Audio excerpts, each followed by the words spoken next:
आज जो हमारा क्लास है वो है वेरिएबल के बारे में, कि वेरिएबल्स को किस तरह हम डिक्लेयर करते हैं और क्यों करते हैं, इसके लिए इसकी ज़रूरत प्रोग्राम में क्यों पड़ती है।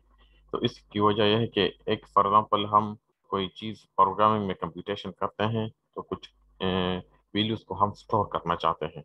तो वो वैल्यूज़ को हम जो स्टोर करते हैं वो हमारे पास फ्लोटिंग शक्ल में भी होती हैं, इंटीजर टाइप्स भी होती हैं, कैरेक्टर, स्ट्रिंग, तो इस सब शक्ल में हमारे पास होती हैं। तो इनको फिर हम मुख्तलिफ वेरिएबल में स्टोर करते हैं, और वेरिएबल में जब डेटा हम स्टोर करते हैं, या तो वो हमारे पास डेटा पब्लिक होता है या प्राइवेट होता है, और एक तीसरा हमारे पास होता है प्रोटेक्टेड। तो इन तीनों मराहल में हम इसको सेव कर सकते हैं। अगर पब्लिकली आपने वेरिएबल्स को डिक्लेयर कर दिया तो वो ऑब्जेक्ट ओरिएंटेड में हर एक जगह से वो चाहे क्लासेस उनको एक्सेस कर सकती हैं। प्राइवेट में अगर आपने डिक्लेयर कर दिया तो वो सिर्फ within the class access access हो सकती हैं, और प्रोटेक्टेड में वो 50% एक्सेसिबल है और 50% नहीं है। ठीक है, तो वेरिएबल्स हमारा क्या है कि इसमें हम इन्होंने मुख्तलिफ किसी किसी लाइन मुख्तलिफ किस्म के लैंग्वेजेस में, पीएचपी में अपना सिंटेक्स होता है, सी प्लस प्लस में अपना सिंटेक्स होता है डिक्लेरेशन का, पाइथन में अपना होता है। तो मुख्तलिफ तरीकों से हम उसको डिक्लेयर करते हैं। तो ये दोनों इंपॉर्टेंट है कि एक्सेस स्पेसिफायर में पब्लिक, प्राइवेट, और एक तीसरा होता है प्रोटेक्टेड, कि इन तीन तरीकों से हम इनको डेटा को एक्सपोज करते हैं और क्लासेस उनको एक्सेस कर सकती हैं या नहीं कर सकती। तो ये बहुत ज़्यादा इंपॉर्टेंट है कि वेरिएबल को हम किस शक्ल में हमने इसको स्टोर करना होता है। एक होता है इम्प्लिसिट डिक्लेरेशन।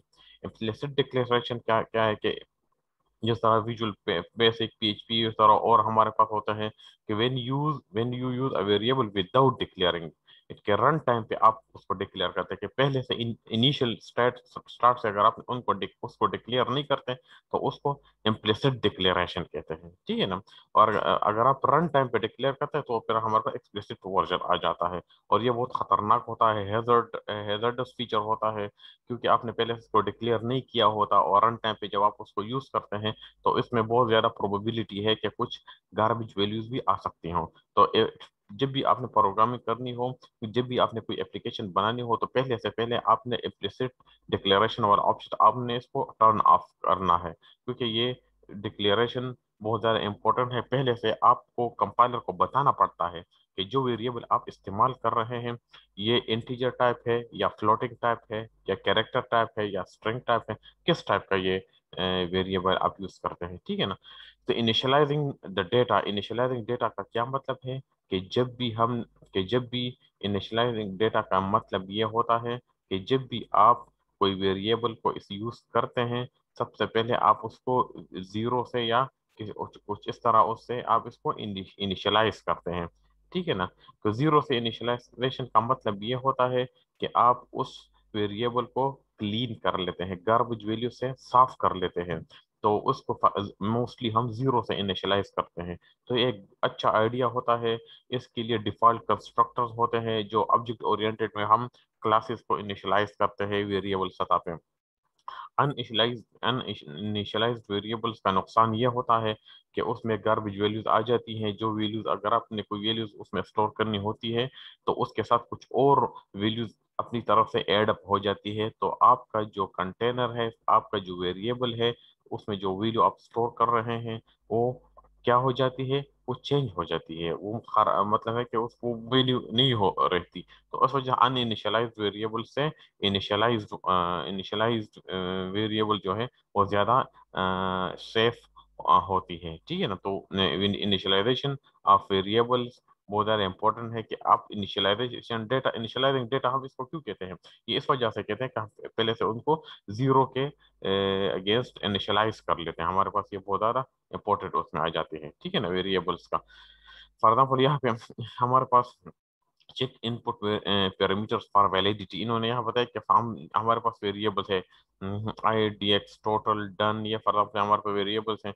इसको इन्होंने जीरो के इनिशियलाइज किया है। इसको ए आई डी एक्स या टोटल को हमने प्रोग्रामिंग में यूज करनी है, तो जीरो से इनिशियलाइज करने का मकसद ये होता है कि आपने इस वेरिएबल को पहले से साफ कर दिया, कहीं प्रोसेसर किसी और रजिस्टर्स वगैरह से गार्बेज वैल्यू आने का खतरा खत्म हो जाता है। अगर आप इसको इनिशियलाइज नहीं करते जीरो से और यहाँ पे प्रोग्राम में सिर्फ डिक्लेयर कर लेते हैं, तो मोस्ट प्रोबेबली ये खतरा है कि ये इसमें कोई गार्बेज वैल्यूज आ जाए और हमको हमें नजर ना आ जाए।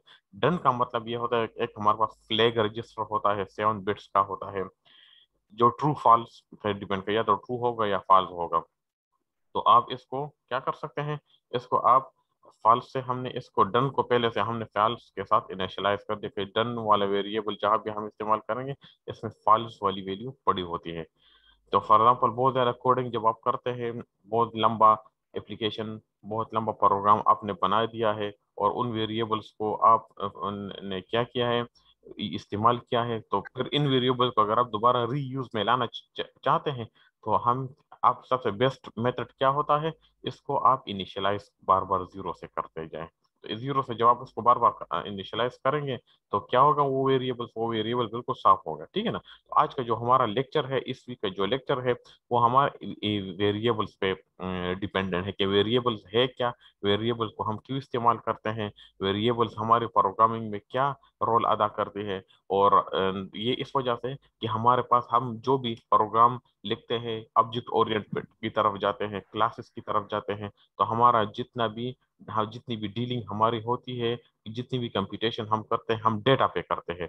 और डेटा की मुख्तलिफ अकसाम होती है हमारे पास, वो फ्लोटिंग टाइप डेटा भी होती है, वो कैरेक्टर भी, वो इंटीजर भी। तो इन अलहदा अलहदा टाइप्स वाले डेटा को अलहदा अलहदा वेरिएबल में हमें स्टोर करना होता है। ठीक है ना। जिस तरह किचन में हमारे पास मुख्तलिफ किस्म के बर्तन होते हैं, ठीक है ना, पानी को सेव करने के लिए एक बर्तन हम यूज करते हैं, सालन के लिए दूसरा बर्तन हम यूज करते हैं, कोई और चीज के लिए दूसरा बर्तन। तो इस तरह डेटा को भी आप के लिए भी हमें बर्तनों की जरूरत होती है। और यहाँ पे प्रोग्राम में वो बर्तन क्या है, वो हमारे पास वेरिएबल्स हैं, और पहले से हम डिसाइड कर लेते हैं इन डिक्लेरेशन सतह पे कि ये बर्तन इसलिए इस जीपीए के लिए, जीपीए कैलकुलेशन के लिए ये बर्तन यूज होगा, और जीपीए का जो टाइप है वो क्या है, वो फ्लोटिंग टाइप है। तो ये जो है वो जीपीए के लिए यूज होगा, दूसरा जो है रजिस्ट्रेशन के लिए ये वेरिएबल यूज होगा, नाम के लिए ये वेरिएबल होगा, कैरेक्टर के लिए ये वेरिएबल हो।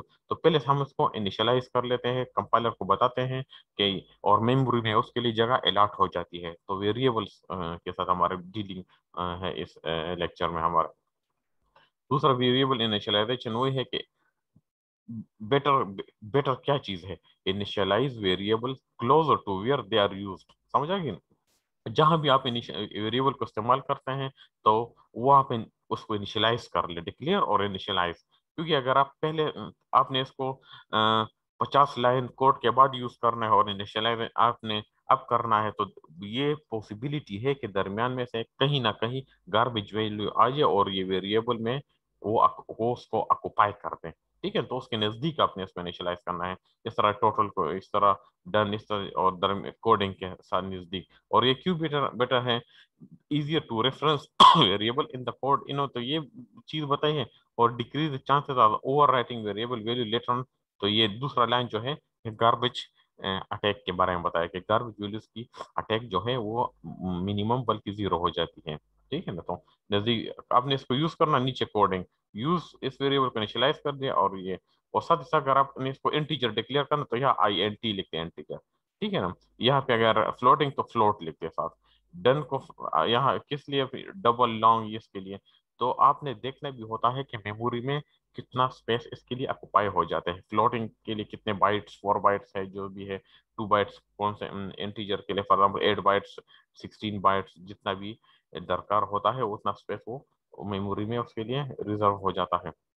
वेरिएबल्स टू वॉच का क्या मतलब है कि वेरिएबल जब इस्तेमाल होते हैं तो किस तरह कंपाइलर उसको डील करता है, मेमोरी में किस तरह उसके लिए स्पेस अलॉट हो जाता है, और किस तरह वो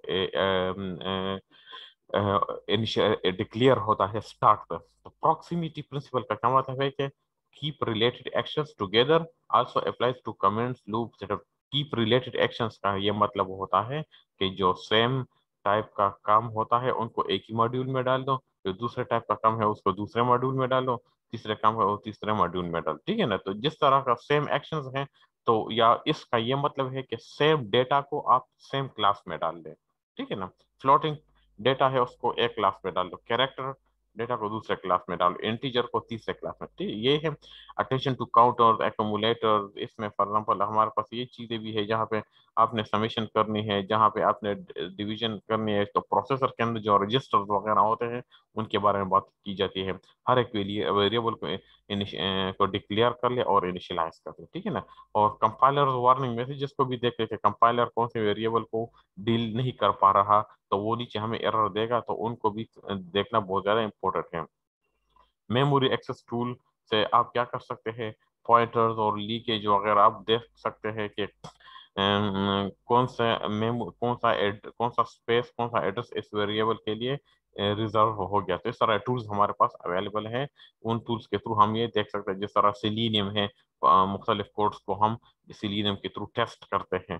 तो ये विजुअल स्टूडियो में ये फैसिलिटी है, तो आप वहाँ पे इसको चेक कर सकते हैं कि कितना, प्रोफाइलर से आप चेक कर सकते हैं। ये भी एक सॉफ्टवेयर हमारे पास। अब ये वर्ड नेमिंग वेरिएबल्स का मतलब है कि वेरिएबल्स को आप नाम देते हैं, तो ये पुअर प्रैक्टिस है इस तरह करना कि एक्स और एक्स माइनस डबल एक्स, अगर हमने कोई कंप्यूटेशन करते तो इस तरह के नाम्स आप यूज ना कर ले। इन्होंने कहा कि ये पुअर प्रैक्टिस है। इसकी बजाय अगर आप नेमिंग वेरिएबल्स को अगर ये नाम दे, balance is equal to balance minus last payment, balance balance minus late fee, तो इस तरह से वो जो फंक्शन है जिनसे आप वेरिएबल से वो फंक्शन करवा रहे हैं उसका भी हमें पता चल जाता है। मंथली टोटल कितना हो गया, new purchases plus sale taxes. तो ये गुड प्रैक्टिस है फॉर नेमिंग द वेरिएबल, और ये बेड प्रैक्टिस है, पुअर प्रैक्टिस है फॉर नेमिंग द वेरिएबल। ये भी जहन में आ गया हमारा। दूसरा हमारे पास है फॉर एग्जांपल, ये तो हो गया नेमिंग वेरिएबल्स में। एक मिनट ये, हाँ, नेमिंग वेरिएबल्स के साथ अब name should accurately describe the entity the variable represents. वही बात है कि जिस वेरिएबल से जो काम आपने करवाना है वही नेम आप उसको दे दें, ठीक है ना। फॉर एग्जाम्पल यहाँ पे इन्होंने बताया कि पर्पस क्या है, गुड नेम्स क्या है और बैड नेम्स क्या है। इन्होंने कि purpose running total of checks written, जितने चेक उन, तो इसके लिए वेरिएबल उन्होंने running total of checks written. और यहाँ पे क्या है कि रनिंग टोटल गुड नेम्स, इसके लिए क्या है, चेक टोटल और N number of checks. Bad names क्या है, रिटर्न सी टी एक्स। अब इससे हमें उसकी फंक्शन, उसकी फंक्शनैलिटी के बारे में पता नहीं चल रहा कि उस वेरिएबल, इन वेरिएबल से हम क्या काम कर रहे हैं। और यहाँ चेक टोटल और एन चेक्स से हमें पता चल रहा है टोटल नंबर ऑफ चेक्स क्या है, नंबर ऑफ चेक्स क्या है और टोटल चेक क्या है। तो इस पर्पस के बारे में हमें इन वेरिएबल से पता चलता है, मगर इन ये वेरिएबल जो है ये डमी टाइप के हैं, इनसे पता नहीं चलता। ऐसा वेलोसिटी ऑफ ट्रेन क्या है, velocity, train velocity, velocity MPH, इन ये गुड नेम्स हैं। और ये क्या है, वी वेल ट्रेन टीवी, ये बैड नेम्स हैं। ठीक है, ये हमें कंफ्यूज कर रहे हैं और इससे यूजर को आसानी से समझ आ जाता है कि इन वेरिएबल से क्या काम करना है इस प्रोग्राम में। करंट डेट, तो करंट डेट और करंट डेट ये वेरिएबल क्या है, गुड नेम्स हैं। और ये सी डी करंट डेट ये से तो बैड नेम्स है। तो लाइंस पर पेज, लाइंस पर पेज बेस्ट नेम है, गुड नेम है एलपीपी, और ये बैड नेम्स। तो ये सारा जो कॉलम है वो bad names for naming the variable और ये good names for naming the variable है। इससे हमें ये पता चलता है, ठीक है ना। ऑप्टिमम नेम लेंथ, इन्होंने कुछ हिस्ट्री के बारे में बताया कि हिस्ट्री में इस तरह के 10 to 16 कैरेक्टर लिए जाता है, short variable not all bad. तो इसका निचोड़ हमारे पास ये है कि आपने जितना डेटा है, जितना लेंथ ऑफ डेटा है, तो उतना आपने वेरिएबल के साथ वेरिएबल क्या की लेंथ आपने सेलेक्ट करनी है। इंटीजर है तो इंटीजर ब्ला, या कैरेक्टर एक्स, या कैरेक्टर इस तरह, या स्ट्रिंग फॉर एग्जांपल। अगर आपने देखना है कि मैंने डेटा का लेंथ बहुत ज्यादा लंबा है, उसके साथ फिर आप डबल सेलेक्ट कर ले, लॉन्ग सेलेक्ट कर ले, तो फिर क्या हो जाता है कि 4 बाइट्स की जगह 8 बाइट्स स्पेस मेमोरी में एलोकेट हो जाता है उस वेरिएबल की, या 16 बाइट्स, इवन 32 बाइट्स, फिर 64 बाइट्स तक आप चलते जाए कि आप कहते हैं कि मेरा डेटा जो है वो लाखों में व करोड़ों में है। फिर आप उसके लिए और भी लेंथ ज्यादा बढ़ाते जाए, जिस तरह बैंकिंग में हमारे पास बहुत ज्यादा लंबा वेरिएबल जो यूज करते हैं वहाँ पे सिस्टम में, तो वो उसके लिए बहुत ज्यादा लंबा, बहुत ज्यादा लेंथी स्पेस मेमोरी में सेलेक्ट कर लेते हैं। तो ये बहुत ज्यादा अच्छा। और शॉर्ट वेरिएबल ना नेम नॉट ऑलवेज, क्योंकि लूप्स के लिए शॉर्ट वेरिएबल इंपॉर्टेंट होती है। मुख्तलिफ scope, scratch values with limited scope. Scope का मतलब है कि हम स्टार्ट से जो वैल्यूज यूते हैं लूप्स में, 0 1 2 अंटिल 100 या 1000, उसके लिए फिर आपने for example I J variable है तो उसके लिए शॉर्ट मेमोरी भी इनफ है हमारे पास। तो लॉन्ग नेम्स जो हम यूज करते हैं वो उन जगहों पे यूज करते हैं जहाँ पे हमारे पास डेटा का लेंथ ज्यादा हो, ठीक है ना। और शॉर्टर नेम्स मोस्टली हम लोकल सतह पे लूप्स वेरिएबल वगैरह इसमें यूज करते हैं हमारे लिए वहाँ पे। तो फजूल में इसका मतलब है कि मेमोरी को वेस्ट नहीं करना। आपने जितना आपका डेटा को जितना मेमोरी चाहिए उतना ही वेरिएबल्स के को आप सिर्फ शॉर्ट वेरिएबल कर ले या लॉन्ग डबल, ये आपकी डेटा की लेंथ की नौइयत पे डिपेंड करता है। फॉर एग्जाम्पल लूपिंग में इन्होंने क्या, रिकॉर्ड काउंटिंग, रिकॉर्ड काउंट को इन्होंने जीरो से इनिशियलाइज कर दिया। फॉर एग्जाम्पल फिर वाइल नॉट एंड ईओएस का मतलब एंड ऑफ फाइल, ठीक है ना। एंड एंड फाइल अब तक एंड नहीं हुआ तो फिर आप क्या कर ले, बिगिन कर ले, रिकॉर्ड काउंट कर ले, काउंटिंग फाइल से रिकॉर्ड को आप रीड करते जाए, फिर उसको इंक्रीमेंट करते जाओ, फिर उसका स्कोर को लेते जाए, कितना आपने रिकॉर्ड को रीड कर दिया फाइल से, एंड हो गया। जब एंड हो जाता है तो code that use is record. अब यहाँ इसके अंदर दूसरा लूप इन्होंने डाला है, ठीक है ना। Team index, team index, team के टीम काउंट डू बिगेन के टीम इंडेक्स, इसका मतलब ये है कि या तो एक चैप्टर में आपने रिकॉर्ड रीड कर दिया, अब टीम इंडेक्स में दूसरे चैप्टर के बारे में बात बताई गई कि दूसरे चैप्टर की तरफ आप जब शिफ्ट हो जाते हैं उस फाइल में तो वहां से भी वो आप रीडिंग कर रहे हैं। तो यहाँ कहने का मतलब ये है कि आपने क्या यूज करना है, रिकॉर्ड काउंट को यूज करना है। रिकॉर्ड लंबा है तो उसी के मुताबिक आपने इसको इनिशियलाइज करना है कि ये इंटीजर है, साथ डबल लिख दे या लॉन्ग लिख दे, जो भी है, फॉर फ्लोटिंग है।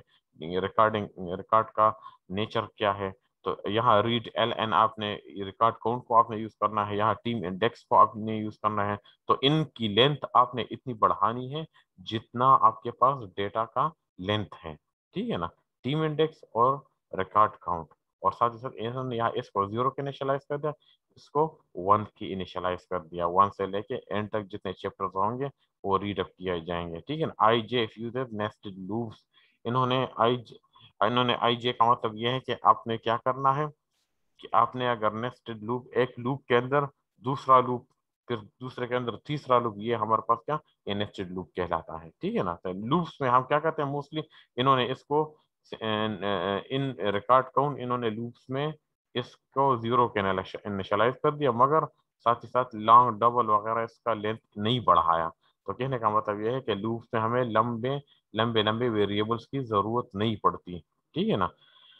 अब क्वालिफायर्स इन वेरिएबल नेम्स क्या है। क्वालिफायर्स के many programs have variables with computed values, इस तरह के टोटल, एवरेज, मैक्सिमम एटसेट्रा, ठीक है ना, इस तरह के वेरिएबल्स होते हैं। उनके नेम्स को मॉडिफाइड नेम विद क्वालिफायर, उनके नेम्स को हम चेंज कर सकते हैं। वो किस बेसिस पे, फंक्शनैलिटी के बेसिस पे जो उस प्रोग्राम से हमने काम लेना होता है। फॉर एग्जाम्पल रेवेन्यू टोटल, आपने एक एरिया का रेवेन्यू कलेक्ट करना है, फॉर एग्जाम्पल आप कहते हैं कि केपीके कितना रेवेन्यू जनरेट कर रहा है, पाकिस्तान पूरा कितना रेवेन्यू जनरेट कर रहा है, उसके लिए आपने सॉफ्टवेयर बनाया है। तो उसमें जो वेरिएबल है रेवेन्यू टोटल, आप उस काम से इस वेरिएबल को चेंज कर सकते हैं। स्कोर मैक्स, मैक्सिमम स्कोर कितना है आपके, कितना मैक्सिमम स्कोर आ रहा है पाकिस्तान, कोई क्रिकेट गेम है, कोई फुटबॉल है, उसके लिए आपने सॉफ्टवेयर एप्लीकेशन बनाया है, उसमें वो स्कोर रन टाइम पे आता है और फिर वो कैलकुलेट होता है हर एक बैट्समैन का स्कोर। तो ये मुख्तलिफ वेरिएबल्स हम उस तरह यूज करते हैं। बी कंसिस्टेंट, आपने हमेशा मुस्तकिल मिजाजी के साथ इन सब चीज़ों को यूज़ करना होता है। बिगिनिंग पे या एंड पे आपने उस पे फिर कमेंट्स डालने होते हैं कि ये वेरिएबल किस मकसद के लिए, ये वेरिएबल किस मकसद के लिए, ठीक है ना। अपोजिट प्रिसाइज का मतलब है कि ऐड हम यूज़ करते हैं, remove use, get, set, get, put, इस तरह के टर्म्स हम एज ए वेरिएबल यूज़ करते हैं। और कुछ तो हमारे पास बाई डिफॉल्ट आ जाते हैं मुख्तलिफ लाइब्रेरीज में, वो ऑलरेडी प्री डिफाइंड होते हैं। Special case for num, number के लिए अक्सर हम नम वेरिएबल यूज करते हैं। अगर आपने कोई उस तरह का कोई सेल्स, कोई दुकान के लिए प्रोग्राम बनाया है तो उसमें अगर जितना सेल हुआ है उसके लिए उसकी कैलकुलेशन करें तो नम सेल्स, और वो दुकान बहुत बड़ा है और डेटा बहुत ज्यादा है तो फिर इस वेरिएबल की लेंथ आप बढ़ा सकते हैं। जैसे सेल्स नम है, इसकी फिर आप लेंथ बढ़ा सकते हैं, डिपेंड करता है डेटा की नौइयत पर। नेमिंग स्टेटस वेरिएबल, हम वेरिएबल को नेम क्यों देखते हैं? इसके लिए बेस्ट ऑप्शन है एक हमारे पास है, use a better name than flag. Flag में हमारे पास या ट्रू फॉल्स इस तरह के कुछ होते हैं। तो डज नॉट से व्हाट द फ्लैग डज, इसमें हम ये नहीं देखते कि फ्लैग क्या काम करते हैं, बल्कि हमने उसको देखना होता है। किस चीज को हमने देखना होता है? हमने अपने डेटा को देखना होता है। फॉर एग्जाम्पल डज नॉट से what the flag does, for example flag, status flag, print flag, हमने फ्लैग, हमारे पास एक 1 बाइट का वन बाइट का रजिस्टर होता है, उसमें हम क्या करते हैं? उससे हम कैलकुलेट करते हैं। बेटर नेम्स, उसके लिए हमारे पास बेटर नेम्स क्या है? डेटा डेटा रेडी है। हाँ, फाइनल एग्जाम के बारे में डिस्कशन कर लेंगे, अभी इसको देखते हैं, फिर एंड में करते हैं, ठीक है ना। बेटर नेम्स में data ready, report type, character type, recycle name. तो सबसे नेमिंग स्टेटस वेरिएबल्स को बेस्ट वे जो होता है, बेस्ट ऑप्शन हमारे पास जो होता है वेरिएबल्स को जब हम नाम देते हैं, वो हमारे पास वो होता है जिस मकसद के लिए उन वेरिएबल्स को आपने यूज करना है, तो उसी प्रोग्राम से रिलेटेड आपने आप उसको नाम दे दें, तो वो हम समझने में आसानी होती है। बूलियन वेरिएबल नेम्स या ट्रू होते हैं या फॉल्स होते हैं। तो बैड बूलियंस हम इस तरह यूज करते हैं, स्टेटस बी। अब ये बैड अच्छा तरीका नहीं है, और गुड तरीका है। गुड बूलियन में डन, सक्सेस, रेडी, फाउंड, तो ये पॉजिटिव नेम्स हैं हमारे पास। इस तरह आप इसको बेस्ट तरीके से एज ए नेमिंग में यूज कर सकते हैं। नेमिंग कन्वेंशंस क्या? नेमिंग कन्वेंशन, नेम हम क्यों कि सम प्रोग्रामर्स रेजिस्ट कन्वेंशंस, वो उसको अच्छा नहीं समझते कि इस तरह नाम्स को चेंज करते हैं। फॉर एग्जांपल रिजिड होते हैं, इनइफेक्टिव बिहेवियर उनका होता है, डिस्ट्रक्टिव टू क्रिएटिविटी होता है। अगर आप रेजिस्ट करते हैं अच्छे नाम, अच्छे वेरिएबल्स के अगर आपने इस्तेमाल नहीं किया, तो प्रोग्राम को फिर जब ट्रबल शूट करेंगे उसमें बहुत से हम फ्यूचर में अगर मसले आएंगे तो उसको समझना थोड़ा सा मुश्किल हो जाता है। मगर कुछ इनसे फायदे भी लेते हैं। किस तरह के? हेल्प यू लर्न कोड मोर, आपको कोड को समझने में आसानी होगी। प्रोजेक्ट, न्यू प्रोजेक्ट्स उससे आसानी के साथ आप बना सकते हैं और प्रोग्रामर को आप फैसिलिटेट करते हैं। नेम प्रोलिफरेशन मतलब क्या है? नाम को जो वेरिएबल्स का आपस में मिक्सअप होना, वेरिएबल्स के दरमियान कंफ्यूज होना, इससे आप ये रिड्यूस करता है। फॉर एग्जांपल पॉइंट टोटल या टोटल पॉइंट्स, ठीक है ना।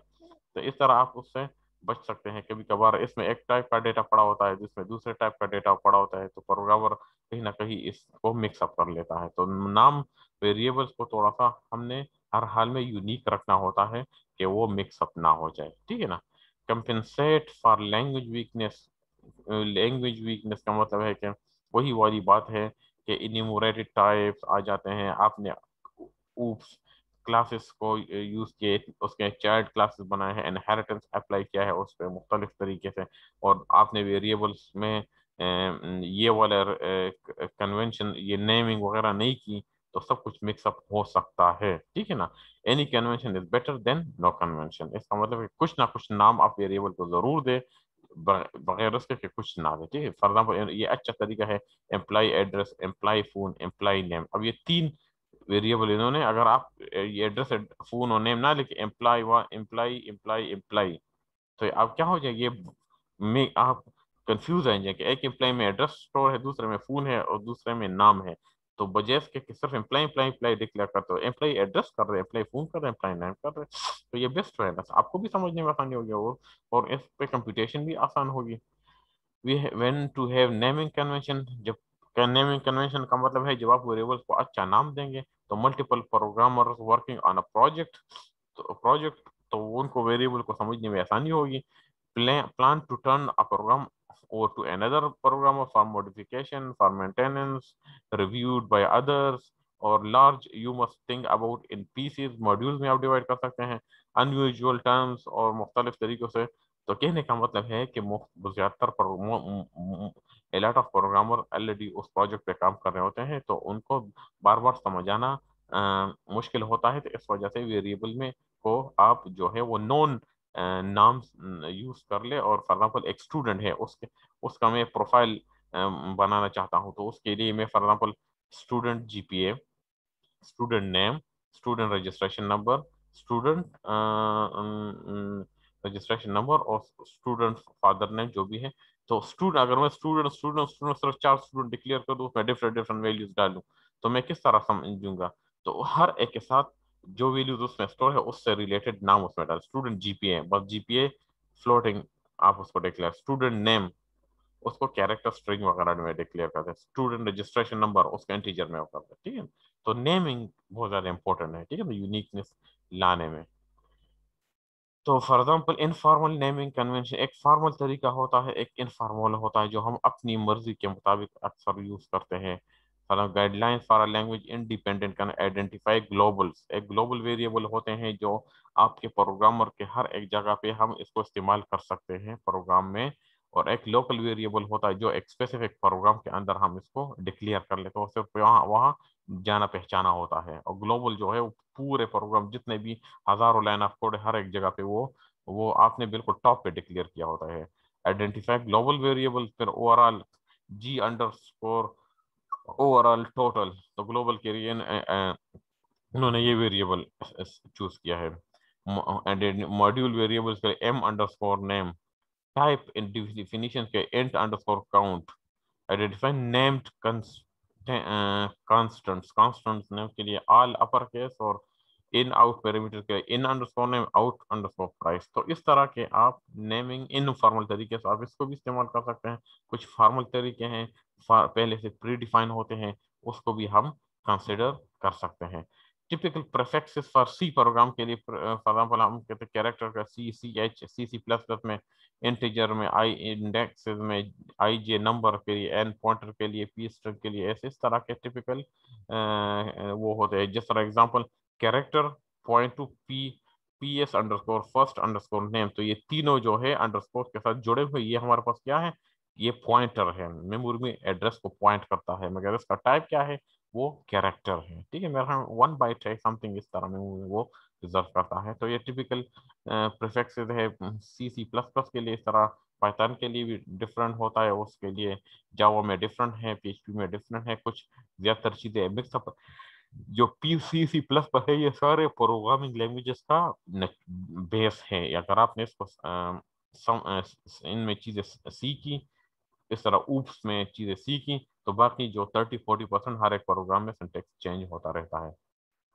एक ही Hungarian naming convention, formal notation widely use C and C plus plus with Windows programming, जिसमें वर्ड्स फॉरेन लैंग्वेज में लिखा जाता है। Charles Simonyi who is Hungarian, 3 parts, base type होता है, वन और मोर प्रीफिक्स होता है, दूसरा क्वालिफायर होता है। वो हंगरी नोटेशन हम किस तरह यूज करते हैं वो हमारे पास इस तरह आ जाते हैं। For basic types specify the data type of the variable being named, generally doesn't prefer। Example wn window के लिए यूज करते हैं, scr स्क्रीन के लिए, फॉन्ट फॉन्ट के लिए, pa पैराग्राफ के लिए। Example wn window, window man के विंडो मैन को आपने वेरिएबल को नल कर दिया, उसमें कुछ भी नहीं है। फॉन्ट साइज या फॉन्ट के लिए आप हम क्या यूज करते हैं? फॉन्ट या font use select is equal times underscore new underscore Roman. तो इस तरह हंगरियन नोटेशंस हैं, मुख्तलिफ नोटेशंस हैं जो हम अपनी प्रोग्रामिंग कन्वेंशन में यूज करते हैं। जिस तरह प्रीफिक्सेस, ये हमारे पास एरे के लिए ए, काउंट सी, डिफरेंस के लिए D, element of an array के लिए ई, ग्लोबल वेरिएबल के लिए जी, हैंडल के लिए एच, इंडेक्स टू आई। तो ये मोस्टली हमारे पास ये वेरिएबल हम डिफाइन करते हैं। और कुछ इस तरह होते हैं कि वो कंपाइलर उसमें लाइब्रेरी में डिफाइन होते हैं। तो ये हम क्या करते हैं? ये स्टैंडर्ड तरीका, इन स्टैंडर्ड तरीके से इनके लिए हम ये वेरिएबल यूज करते हैं। फॉर एग्जांपल पॉइंटर के लिए इन्होंने क्या, N number of pointer, LP pointer में ये दो वैल्यूज पास किए, एनपी एलपी। तो नियर और लॉन्ग के लिए near pointer, long pointer is equal to pointer near और लॉन्ग, तो ये दो वैल्यूज यहाँ पे पास अप हो जाती है। और पी में पॉइंटर आ जाता है कि पॉइंटर कहाँ पे पॉइंट करता है, मेमोरी के कौन से एड्रेस को वो पॉइंटर कर रहा होता है। Example array of windows, array of windows में हमारे पास ए डब्ल्यू एन डायलॉग से ये यूज करते हैं, handle to a window, hand H W N my window, ठीक है ना। इस तरह number of fonts C F O N, तो ये एब्रिविएशन प्रीफिक्सेस हम यूज करते हैं सी, सी प्लस प्लस में हंगरियन नोटेशन जो मकसद के लिए काम करते हैं। इनके लिए ये हो जाते हैं हमारे पास। और ये जो है स्टैंडर्ड में जो एरे काउंट डिफरेंस के लिए हम ये यूज करते हैं, ठीक है। ये हमारे पास सी, सी प्लस प्लस का वो आ जाता है। क्वालिफायर्स क्या है actually? the rest of the descriptive part of the name that would make up the variable if you were not using Hungarian. For example, qualifier ये है कि min some standard qualifier minimum के लिए minimum maximum min क्या है first element in an array or list या first min minimum value के बारे में बताई जा रही है. First क्या है कि first element to process in an array some similar to min but relative to current operation rather than the array itself. ये आप बताया कि ये तो मिनिमम की तरह है मगर मिनिमम में हमें लोएस्ट वैल्यू के बारे में बताया जाता है. फर्स्ट आपके पास बड़ी वैल्यू भी हो सकती है अगर आप डिसेंडिंग ऑर्डर में आपने लिस्ट लिखा है एरे में वैल्यू, ठीक है ना. तो ये फर्स्ट एलिमेंट. लास्ट का क्या होता है कि एरे में जो लास्ट वैल्यू होती है उसके बारे में last element to deal with in array. Lim का क्या फर्क है? Upper limit of elements to deal with in array. Upper limit का highest value. Max last element in A और अदर काइंड ऑफ लिस्ट. तो ये हमारे पास है कि क्वालिफायर्स हैं. क्वालिफायर मिन फर्स्ट लास्ट लिम मैक्स. तो इसके थ्रू ये भी हम इसके थ्रू प्रोग्रामिंग में हम डील करते हैं, इसको यूज करते हैं, डेटा को की इंटरप्रिटेशन करते हैं, डेटा को कंप्यूट करते हैं. तो इन वेरिएबल्स का हम सहारा लेते हैं. हंगेरियन एग्जांपल में H A C H delete. ये एच डिलीट किसे यूज करते हैं कि ये एन एरे एरे और सी एच कैरेक्टर का यूज होता है डिलीट कि an array of characters to delete. I A C H I का मतलब है कि index index to an array array of characters index to an array of characters. ये प्री डिफाइंड लाइब्रेरीज में ऑलरेडी डिफाइंड होती है हमारे पास. P P A C H कुछ नहीं होती, वो हमें डिफाइन करनी पड़ती है. कि pointer to a pointer of an array of characters. अब इसका क्या है कि module level handle to screen region for user input. Module module level H handle S C R का मतलब स्क्रीन और यूजर इनपुट, ठीक है ना. Module level handle to screen region of for user input. तो ये इसका मतलब है ये वेरिएबल ये बड़े बड़े के जी का मतलब global pointer to an array of characters to insert. इस तरह हम यूज करते हैं, ठीक है. हमारा हंगरियन एडवांटेजेस क्या है कि स्टैंडर्ड नेमिंग कन्वेंशन है, broad enough to use in multiple languages आ जाते हैं, aids precision to some areas of naming that are imprecise, formal, min, fast, yeah, or also it allows you to check abstract types before compiling. और तीसरा हमारे पास आ जाता है कि helps the documents types in weakly typed languages आ जाते हैं. और it also helps names can become compact. तो ये हमें बहुत ज़्यादा फैसिलिटेट करता है प्रोग्रामिंग. हंगर डिसएडवांटेजेस क्या है कि variable name not readable unless familiar with the notation. जब तक आप नोटेशन से फेमिलियर नहीं होते, उसको पहले से आप नहीं देख लेते, उस टाइम तक वो रीडेबल नहीं होता. क्यों रीडेबल नहीं होता? वो इस तरह हमारे पास आ जाता है रीडेबल अगर ये नहीं होता. अब ये है ना, अगर आप G P A C H insert आप यूज कर रहे हैं या ए सी एच डी, तो आपको इस डिस्क्रिप्शन का पता ना हो तो आप इसको रीडेबल नहीं है, ये आप अंडरस्टैंड नहीं कर सकेंगे, ठीक है ना. ये तो डिसएडवांटेज है, मगर कंपेयर टू डिसएडवांटेज इसके एडवांटेजेस बहुत ज़्यादा है. ये हमारे लिए आसानी पैदा करती है, समझने में भी आसानी होते हैं और परखने में भी, ठीक है. combines data meaning with data representation, encourages some lazy variable names. इसमें है lazy variable for example HWND क्या है, very common in Windows hardware Windows for example. इस तरह के qualifiers को हमें देखने पड़ते हैं, ठीक है ना. क्रिएटिंग रीडेबल वेरिएबल्स के लिए क्या है कि टू क्रिएट शॉर्ट नेम्स, उन नेम्स को थोड़ा सा शॉर्ट रख के जो हमारे पास रीडेबल हो.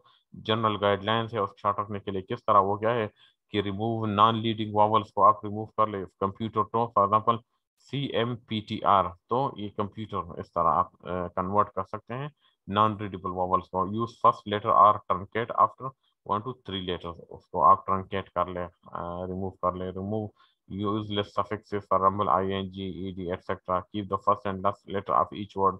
ये important है. और keep the most noticeable sound in each syllable. तो यह क्या है, वेरिएबल को रीडेबल बनाने के लिए बहुत ज़्यादा अच्छा बेस्ट ऑप्शन है हमारे पास, ठीक है ना.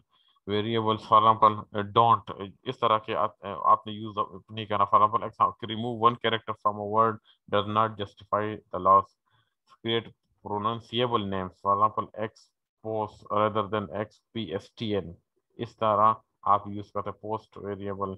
Using name with similar meaning recording num recordings to separate variable, हम अगर ये मिक्सअप हो सकते हैं, आप यूज तो कर सकते हैं सिमिलर नेम्स, मगर रिकॉर्डिंग्स के लिए और यहाँ नम रिकॉर्डिंग नम के लिए दोनों नेम थोड़ा से सिमिलर में आज आ रहे हैं। Similar names with different meanings, for example ये सिमिलर नेम्स हैं मगर with different meaning. Num represent reps और num racks as very different values, इसमें डिफरेंट वैल्यूज आप स्टोर करते हैं। टोटल वन और टोटल टू, ये तो आम तरीकों से हम इस्तेमाल N one N two, total one total two, इसको आप इस तरह यूज कर सकते हैं। यूज मिसस्पेल्ड नेम्स, हाईलाइट इस तरह का मिसस्पेल्ड नेम अक्सर, तो ये चीजें नहीं करनी। इसका मतलब डोंट का मतलब है कि इस तरह आपने वेरिएबल्स को इस्तेमाल नहीं करना। ये तरीके आप यूज कर ले, कोई मसला नहीं होगा, मगर वो रीडेबल नहीं होगा और अंडरस्टैंडेबल भी नहीं होगा, ठीक है।